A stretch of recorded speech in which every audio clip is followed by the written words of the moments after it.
Welcome to our first Assassin's Creed Origins video. Ubisoft revamped the world of Assassin's Creed. The combat, story, weapon and gear system and the open world are totally different, and this time we're going to Egypt.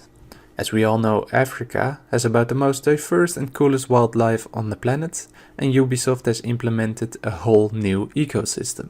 Let's take a look at the different animals you can encounter in the game and how they interact with you and each other. We'll divide the animals into 4 categories: background animals, mountable and player usable animals, domesticated animals and wild animals, in that order. Let's start with the background animals. We'll go over these real quick since you can't interact with them. These consist of small fish and small birds, simple as that. Possibly insects too, though we haven't seen them in the trailers, and the reason for that seems obvious. They're really small. Let's move on to the mountable animals. This is a very short category 2 with only 3 animals. Of course we have the horse. You can ride it, but there's also an extensive combat system where you can use spears, swords and your bow while riding them. In the trailers you can also see multiple horses in front of a cart. Secondly, there's a more interesting mount this time around, which is a camel. How awesome is that? It looks very cool, but the mechanics are similar to horses, so it'll probably be the same. Only the animations will be different and of course the aesthetics. Thirdly, we have Sanu, the eagle, who is your eyes in the sky and is a replacement for the eagle vision. He can spot enemies and tag them to make your job easier.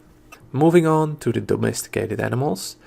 These are the animals that you can see wandering along the cities, villages and farm fields and are overall used by the NPCs in the game. We have dogs. It's currently unknown if we can interact with them, but you probably will be able to pet them as Assassin's Creed 3 made this possible too.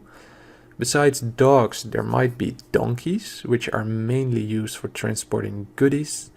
Next to that we have oxen, who are used to plow through farm fields. Next up is the most interesting and last category, the wild animals. We have lions, both male and females, though we only have seen males so far. They will, of course, besides laying and walking around, hunt other animals, specifically impalas or antelopes, whatever you want to call them. These creatures are actually mostly traveling in herds. The interesting thing is that another YouTuber mentioned that an article said that lions will lie in wait at the edge of the water for the herd animals.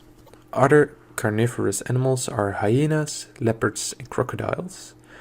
These will all hunt and eat animals like ibexes, which are essentially goats, hippos, flamingos, herons or pelicans. The hippos and crocodiles are of course water-based animals and you will be able to fight them underwater.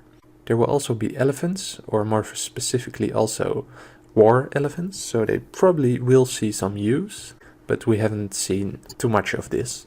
These will probably be both wild and domestic, as we see in a picture with it carrying some large shuttle-like structure.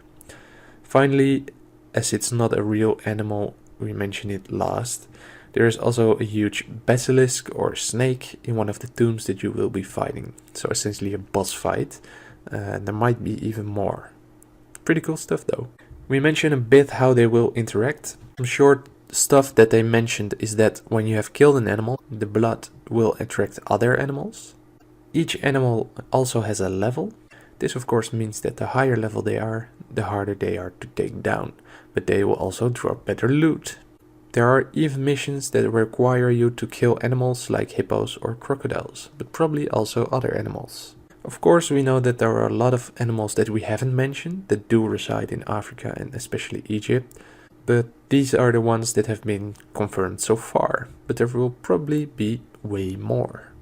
I know this isn't too much information, but it's all we know about the current system.